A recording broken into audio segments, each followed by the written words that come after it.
I've been reading Peter Navarro's book, and it's interesting that some of the hatreds that he shows towards other people, like Jared Kushner or Sidney Powell or Mitch McConnell, kind of track the people who are being cooperative versus the coterie, the entourage around Donald Trump. The people who are most ferociously sticking to the big lie are the ones who are least likely to cooperate, the ones who are trying to maintain the pretense that Donald Trump won the election, that January 6th was, rioters presenting flowers and hugs and kisses to the officers. Those people are the ones refusing to participate. And then there are some people who seem to want to rejoin the rule of law and the constitutional democratic framework. And I think it's all to the good that this major schism has erupted within the ranks of the Republicans. That was January 6th Select Committee member Jamie Raskin on what he describes as a schism on the right between the people who are cooperating with his committee and those Trump dead-enders who are not. So, Jackie, what this made me think of is the most recent cooperators, Jared and Ivanka Trump. So you now have, and your colleagues have some great, great in terms of gallows humor reporting about life at Mar-a-Lago for Donald Trump and his coterie of top allies, donors, and paying club members gathered at his palatial beachfront club Tuesday night for a reunion to sip Trump-branded wine, snack on fried shrimp and pastry-wrapped hot dogs on the Mar-a-Lago patio, and most importantly, relitigate parts of the 2020 election that he lost 17 months ago. When Peter Navarro, who's now under contempt proceedings, barreled into the room, longtime Trump advisor Corey Lewandowski hollered out "doctor" and embraced him. "Oh, that vote," he said dismissively, Navarro of the contempt proceedings, seeming a man without a care in the world. But you've got his daughter, his beloved daughter, and son-in-law on the other side as collaborators with the truth-seeking mission. How does that work? Yeah, I'm conspicuously missing from this Fed at Mar-a-Lago last night that my colleague Josh Dossie wrote very eloquently and depressingly funny about that. A lot has changed in the course of since Donald Trump has left the White House, but much hasn't, which is the fact that this former president is still obsessed with claims of election fraud, that the election was quote unquote rigged, and surrounds himself with people who continue to propagate those views. People like Peter Navarro, who was dismissive and mocked the contempt proceedings that he's facing today, which is why lawmakers on the panel view the DOJ's work is so important for them to actually take up and decide to prosecute these referrals. But would love to get the former president's take on whether or not he feels betrayed by Ivanka and Jared for cooperating with this committee. That being said, there is enough sort of contemporaneous evidence that we know that the committee has gathered so far about what Ivanka and Jared were doing and what they might already know, that it possibly would have been more difficult for them to avoid this. We still don't have a full readout of what exactly Ivanka said during those 6 or 7 hours yesterday before the committee. But we do know that she was in the Oval Office when the president was making a last-ditch attempt to persuade Mike Pence to overturn the results of the election on January 6th. I read these stories, too, and I always think if you were a defense lawyer, it would be such a target-rich environment. And speaking of that, Steve Bannon, who has been entangled with the criminal justice system at a federal level for a long time, he was one of the last, I think, Trump insiders to get a pardon after some intensive lobbying of, maybe not. Donald Trump, until the very end, gave Steve Bannon his pardon. He's in trouble again. He's defending this criminal contempt of Congress charge. And today, Neil, I wonder if you can help us unpack what looks like a legal blow. A judge in that case, this is a reporting from my colleagues Pete Williams and Daniel Barnes. It says this: a judge overseeing the criminal contempt of Congress charge against Steve Bannon today said that Bannon cannot argue at the trial that he was not guilty because he was acting on the advice of his lawyer, who told him that because of executive privilege, he shouldn't respond to the subpoena. That was going to be the centerpiece of Bannon's defense, so it's a blow to him. You said this, I think, before Bannon tried to argue it, that there is no executive privilege. How did Bannon think that was going to sustain him here.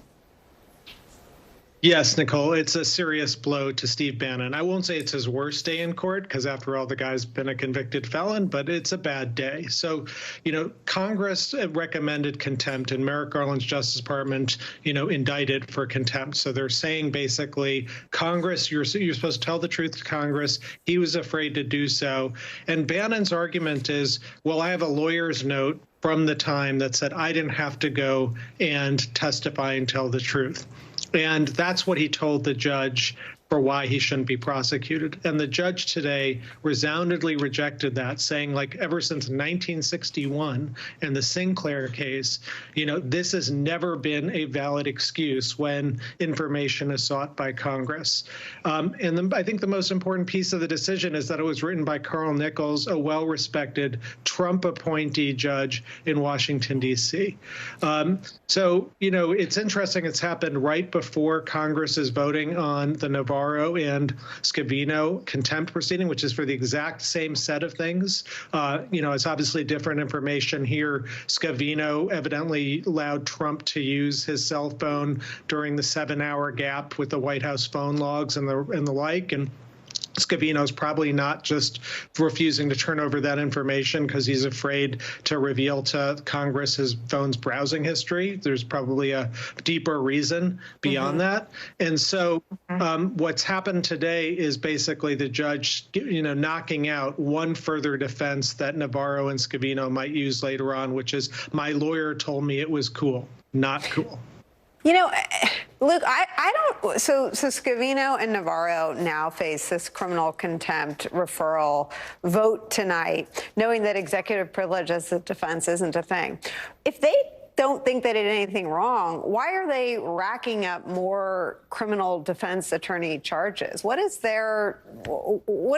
stories are they telling themselves about why they won't simply sit down like Jared and Ivanka and Mark Short and Kellogg and all these other people, Kayleigh McEnany, all these people who are, dead enders, family members, for Christ's sake. Why don't they just cooperate?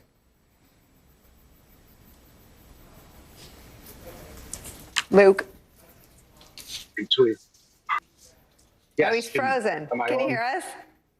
Oh, sorry. Yeah, sorry. I think there is a big divide here in Trump world between the Navarro and Scavinos of the world and the Jared and Ivankas of the world. There are some people like Steve Bannon who I think actually relish the fight with the committee. It benefits them perhaps politically, and then they're standing in their circles to go to war with the committee.